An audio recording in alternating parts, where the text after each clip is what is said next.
একজন ফল বিক্রেতা সে 20% প্রফিটে ফল বিক্রি করে। যদি ফলের দাম 1 টাকা করে বাড়িয়ে দেয় তবে 40% প্রফিট হয়। তার আগের সেলিং প্রাইস কত এটা জানতে চেয়েছে।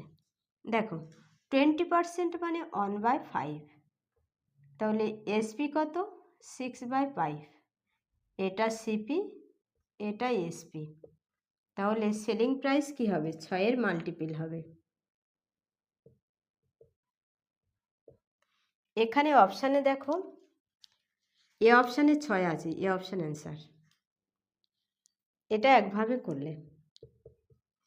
2 নম্বর প্রসেস দেখো, আগে প্রফিট করতো 20%, এখন করছে 40%, বেড়েছে কত 20%। কতর জন্য 1 টাকার জন্য বেড়েছে 20%? 1।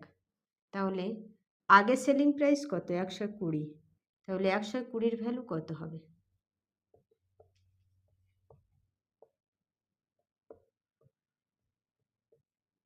৳6।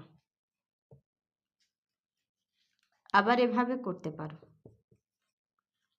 20% মানে 1/5, 6/5, 40% মানে 2/5 মানে 7/5। আগে ছিল 6 টাকা, এখন হয়েছে 7 টাকা, বেড়েছে কত 1। 1-এর ভ্যালু 1, 6-এর ভ্যালু 6 হবে।